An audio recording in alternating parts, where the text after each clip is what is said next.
Breaking news से peoples party के chairman A परदेही वजीर बिलावल भुट्टो ज़रदारी जडें असा मुल्क में कंहिंजी आमरीत के तस्लीम नथा कयूं त सुप्रीम कोर्ट में भी कंहिंजी आमरीत के तस्लीम न कंदासीं। नए दिल्ली में शहीद भुट्टो की वरसी तकरीब के खिताब कंदे बिलावल भुट्टो ज़रदारी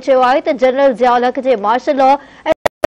मां कारकुन के आयल मौत की सजाउन की मंजूरी भी उन्हनि अदालतुनि ॾिनी। हुन वधीक चयो त इहो सिलसिलो हलंदे मुशर्रफ ताईं पहुतो ऐं मुशर्रफ जॾहिं बेनज़ीर भुट्टो ख़िलाफ़ ज़ियादतियुनि ते माफ़ी घुरी त इफ्तिखार चौधरी एनआरओ जो गोड़ करे नई रिवायत कायम कई। पीपल्स पार्टी चेयरमैन जो चवणो त पीपल्स पार्टी के जियालन जिदोजहद बाद इफ्तिखार चौधरी के बहाल करायो, पर इफ्तिखार चौधरी चीफ जस्टिस तौर मुशर्रफ के सजा ॾियण बदिरां आइन बचाइण ते गीलानी के सजा ॾिनी। परदेही वजीर जो वधीक चवणो त अदलिया केस सां कयल वाइदो पाण लाइ लाहौर जो तख्त पीडीएम खां फुरे परवेज़ इलाही खे ॾिनो, नतीजे तौर मुल्क जे सियासी बहरान जो शिकार आहे।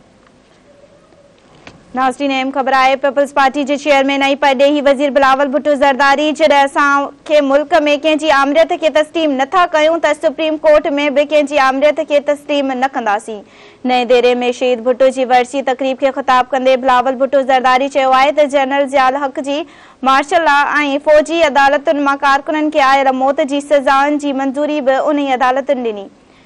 हिन वधीक चयो आहे त उहो सिलसिलो हलंदे मुशर्रफ ताईं पहुतो ऐं मुशर्रफ जॾहिं बेनज़ीर भुट्टो ख़िलाफ़ ज़ियादतियुनि ते माफ़ी घुरी त इफ्तिखार चौधरी